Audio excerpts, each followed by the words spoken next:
اعوذ باللہ من الشیطان الرجیم بسم اللہ الرحمن الرحیم۔ آج ہم فضائل اعمال میں سے پڑھیں گے حکایت صحابہ کے باب اول میں سے پیج نمبر 17 اور واقعہ نمبر 5۔ حضرت ابو ذر غفاری رضی اللہ عنہ کا اسلام۔ حضرت ابو ذر غفاری رضی اللہ عنہ مشہور صحابی ہیں جو بعد میں بڑے زاہدوں اور بڑے علماء میں سے ہوئے۔ حضرت علی کرم اللہ وجہہ کا ارشاد ہے کہ حضرت ابو ذر رضی اللہ عنہ ایسے علم کو حاصل کیے ہوئے ہیں جس سے لوگ عاجز ہیں، مگر انہوں نے اس کو محفوظ کر رکھا ہے۔ جب ان کو حضور اقدس صلی اللہ علیہ وآلہ وسلم کی نبوت کی پہل خبر پہنچی تو انہوں نے اپنے بھائی کو حالات کی تحقیق کے واسطے مکہ بھیجا کہ جو شخص یہ دعویٰ کرتا ہے کہ میرے پاس وحی آتی ہے اور آسمان کی خبریں آتی ہے، اس کے حالات معلوم کریں اور اس کے کلام کو غور سے سنیں۔ وہ مکہ مکرمہ آئے اور حالات معلوم کرنے کے بعد اپنے بھائی سے جا کر کہا، میں نے ان کو اچھی عادتوں اور عمدہ اخلاق کا حکم کرتے دیکھا اور ایک ایسا کلام سنا جو نہ شاعر ہے نہ کاہنوں کا کلام ہے۔ ابو ذر رضی اللہ عنہ کی اس مجمل بات سے تشفی نہ ہوئی تو خود سامان سفر کیا اور مکہ پہنچے اور سیدھے مسجد حرام میں گئے۔ حضور صلی اللہ علیہ وسلم کو پہچانتے نہیں تھے اور کسی سے پوچھنا مصلحت کے خلاف سمجھا۔ شام تک اسی حال میں رہے۔ شام کو حضرت علی کرم اللہ وجہہ نے دیکھا کہ ایک پردیسی مسافر ہے۔ مسافروں کی، غریبوں کی، پردیسیوں کی خبر گیری، ان کی ضرورتوں کو پورا کرنا ان حضرات کی گھٹی میں پڑا ہوا تھا، اس لیے ان کو اپنے گھر لے آئے، میزبانی فرمائی، لیکن اس کے پوچھنے کی کچھ ضرورت نہ سمجھی کہ کون ہو، کیوں آئے۔ مسافر نے بھی کچھ ظاہر نہ کیا۔ صبح کو پھر مسجد میں آ گئے اور دن بھر اسی حال میں گزرا کہ خود پتہ نہ چلا اور دریافت کسی سے کیا نہیں۔ غالباً اس کی وجہ یہ ہوگی کہ حضور صلی اللہ علیہ وسلم کے ساتھ دشمنی کے قصے بہت مشہور تھے۔ آپ صلی اللہ علیہ وسلم کو اور آپ کے ملنے والوں کو ہر طرح کی تکلیفیں دی جاتی تھی۔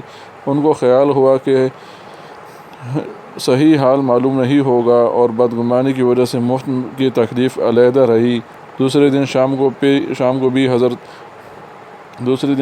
کو بھی حضرت علی رضی اللہ تعالیٰ عنہ کو خیال ہوا کہ پردیسی مسافر ہے، بظاہر جس غرض کے لیے آیا ہے وہ پوری نہیں ہوئی، اس لیے پھر اپنے گھر لے گئے اور رات کو کھلایا سلایا، مگر پھر پوچھنے کی اس رات بھی نوبت نہ آئی۔ تیسری رات کو پھر یہی صورت ہوئی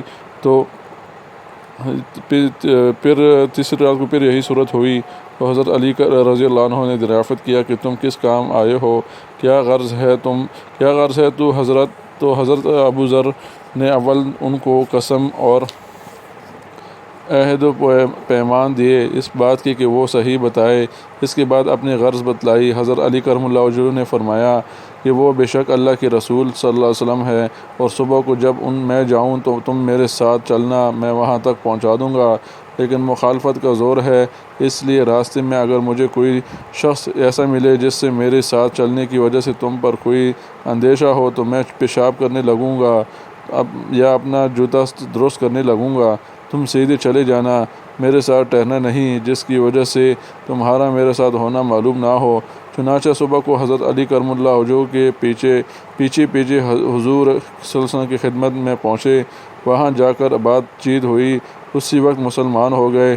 حضور اقدس صلی اللہ علیہ وسلم نے ان کی تکلیف کے خیال سے فرمایا، اپنے اسلام کو ابھی ظاہر نہ کرنا، چپکے سے اپنی قوم چلے جاؤ، جب ہمارا غلبہ ہو جائے اس وقت چلے آنا۔ انہوں نے عرض کیا، یا رسول اللہ، اس ذات کی قسم جس کی قبضے میں میری جان ہے کہ اس کلمہ توحید کو ان بے ایمانوں کے بیچ میں چلا کے پڑھوں گا۔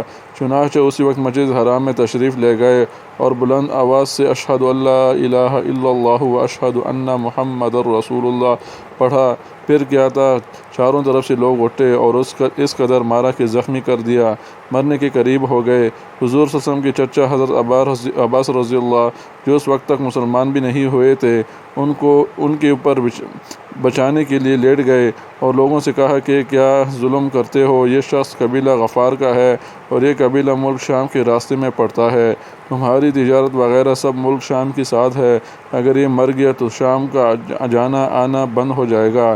اس پر ان لوگوں کو بھی خیال ہوا کہ ملک شام سے ساری ضرورتیں پوری ہوتی ہے، وہاں کا راستہ بند ہو جانا مصیبت ہے، اس لیے ان کو چھوڑ دیا۔ دوسرے دن پھر اسی طرح انہوں نے جا کر وہ آواز بلند کلمہ پڑھا اور لوگ اس کلمے کے سننے کی تاب نہ لا سکتے تھے، اس لیے ان پر ٹوٹ پڑے۔ دوسرے دن بھی حضرت عباس رضی اللہ عنہ نے اسی طرح ان کو سمجھا کر ہٹایا کہ تمہاری تجارت کا راستہ بند ہو جائے گا۔ فائدہ: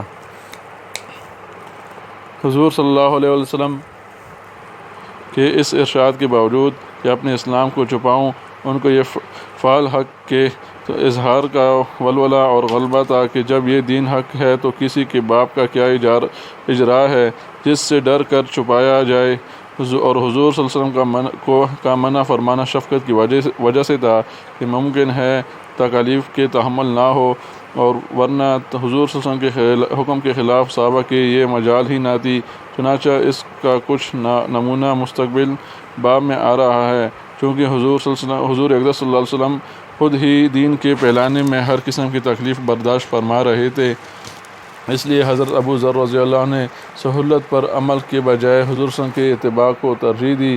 یہی ایک چیز تھی کہ جس کی وجہ سے ہر قسم کی ترقی دین و دنیاوی صحابہ کرام رضی اللہ عنہم اجمعین کی قدم چوم رہی تھی، اور ہر میدان ان کے قبضے میں تھا کہ جو شخص بھی ایک مرتبہ کلمہ شہادت پڑھ کر اسلام کے جھنڈے کے نیچے آ جاتا تھا، بڑے سے بڑے قوت بھی اس کو روک نہ سکتی تھی، اور نہ بڑے سے بڑا ظلم اس کو دین کے اشاعت سے ہٹا سکتا تھا۔